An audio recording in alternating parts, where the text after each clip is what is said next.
अंतरिक्ष उड़ान। अग्रणी दिनों में यह मुख्य रूप से राष्ट्रीय प्रतिष्ठा का मामला था।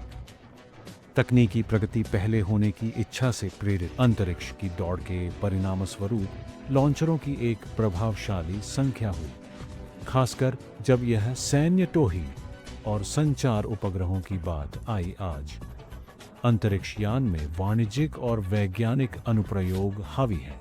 अब हम अपने दैनिक जीवन में अंतरिक्ष से प्रदान की जाने वाली कई सेवाओं के आदी हो गए हैं। संचार, मौसम पूर्वानुमान, टेलीविजन, पर्यावरण और नेविगेशन का रिमोट सेंसिंग।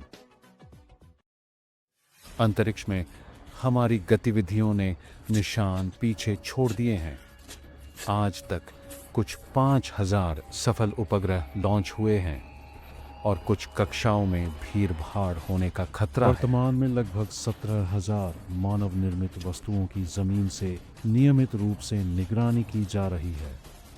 इनमें से कुछ 10,000 वस्तुएं 250 से अधिक विस्फोटों और टकरावों द्वारा बनाए गए टुकड़े हैं जो कक्षा में हुए। विस्फोट ऊर्जा जलाशयों के कारण होते हैं जो एक मिशन के पूरा होने पर अप्रयुक्त रहते हैं।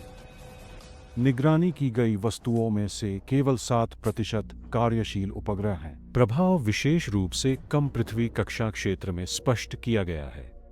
यह लगभग 2000 किमी की ऊंचाई तक फैला हुआ है। सभी ज्ञात कृत्रिम वस्तुओं में से 2/3 इस तुलनात्मक रूप से छोटे क्षेत्र में पाए जा सकते हैं। हालांकि यहां भी वे समान रूप से वितरित से बहुत दूर हैं।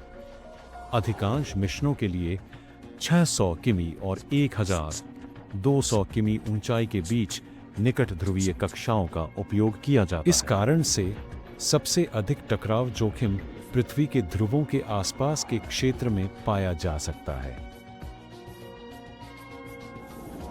इन ऊंचाइयों के नीचे पृथ्वी का ऊपरी वायुमंडल मलबे को लंबे समय तक अंतरिक्ष में रहने से रोकता है। वस्तुओं को वायुमंडल द्वारा धीमा कर दिया जाता है, जिससे वे ऊंचाई खो देते हैं और पुनः प्रवेश करने पर जल जाते हैं।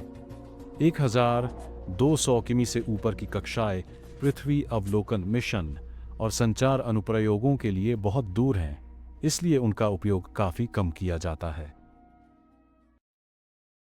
ध्रुवीय कक्षाओं में क्रांतिक ऊंचाई पर प्रचालित उपग्रहों के लिए नियमित रूप से टक्कर चेतावनियां जारी की जाती हैं। नियमित संचालन के दौरान हर हफ्ते करीब 10 वस्तुएं ऐसे उपग्रहों के 2 किलोमीटर के दायरे में आ जाती हैं। हाल के वर्षों में ईएसए को प्रतिवर्ष लगभग 3 टकराव से बचाव युद्धाभ्यास करना पड़ा है। 21 जनवरी को एक विशेष रूप से गंभीर स्थिति हुई।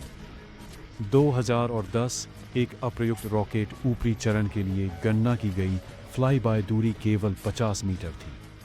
टक्कर की संभावना 1 से 80 से अधिक थी। टकराव से बचने के लिए पैंतरेबाजी निर्धारित दृष्टिकोण युग से पहले केवल आधी कक्षा में की गई थी और निकासी को 130 मीटर की सुरक्षित दूरी तक बढ़ा दिया गया था।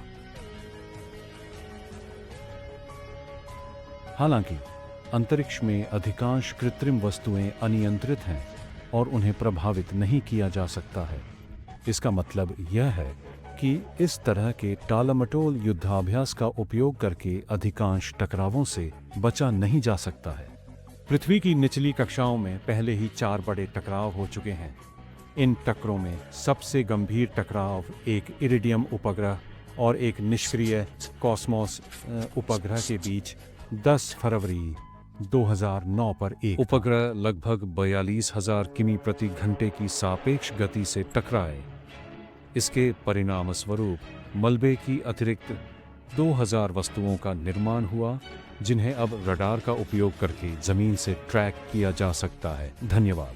ये मलबे पृथ्वी के गुरुत्वाकर्षण क्षेत्र के प्रभाव के कारण समय के साथ अलग अलग गति से फैल जाएंगे। इरिडियम के टुकड़े कम प्रभावित होते हैं, जिसका अर्थ है कि वे कुछ अधिक धीरे धीरे फैलते हैं।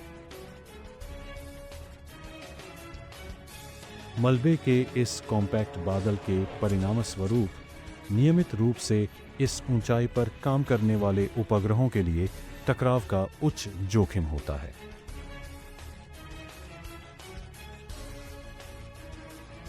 कई महत्वपूर्ण फ्लाईबिस ध्रुवीय क्षेत्रों में होते हैं, जहां सभी निकट ध्रुवीय कक्षाएं ओवरलैप होती हैं।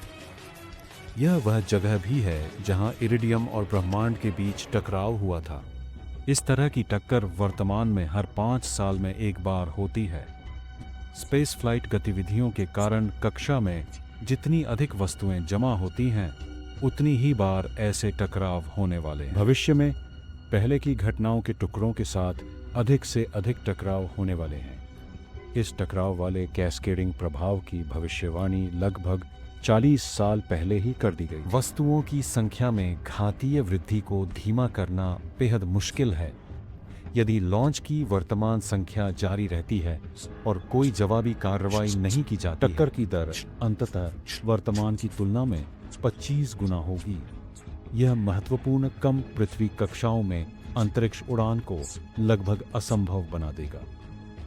आज अधिकांश मलबा अभी भी बोर्ड पर अप्रयुक्त ईंधन के कारण आकस्मिक विस्फोटों के कारण होता है। हालांकि तथाकथित निष्क्रियता उपायों द्वारा समस्या को कम किया जा सकता है।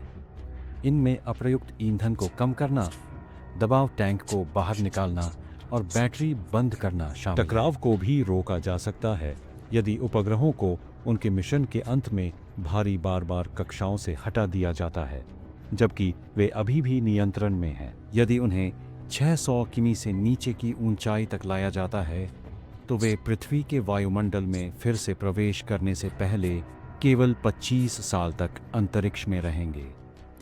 इस क्षेत्र में शेष मलबे की कुछ वस्तुओं के साथ टकराव की संभावना बहुत कम है। वस्तुओं की निष्क्रियता और अंतरिक्ष में उनके निवास समय में कमी ऐसे उपाय हैं जो अंतर्राष्ट्रीय विशेषज्ञों की सिफारिशों से उपजे हैं। उन्हें पहले से ही कई प्रमुख अंतरिक्ष यात्री देशों के दिशा निर्देशों में शामिल किया गया। ये से भी ऐसे उपायों को लागू करता है। पृथ्वी अवलोकन उपग्रह ERS-2, जिसने 16 से अधिक वर्षों के लिए हमारे ग्रह के बारे में डेटा प्रदान किया था, अगस्त 2011 में निचली कक्षा में ले जाया गया था। कई युद्धाभ्यासों का उपयोग करके कक्षा की ऊंचाई 770 किमी से घटाकर 570 किमी कर दी गई। यहाँ वायुमंडल का घनत्व लगभग 10 गुना अधिक है, जिसका अर्थ है कि उपग्रह अधिक तेजी से कम हो जाएगा और जल्दी से कक्षीय ऊंचाई खोजेगा। इसलिए ERS-2 15 वर्षों के भीतर प्राकृतिक तंत्र के माध्यम से पृथ्वी के वायुमंडल में फिर से प्रवेश करेगा और आगे टकराव का कोई खतरा नहीं होगा।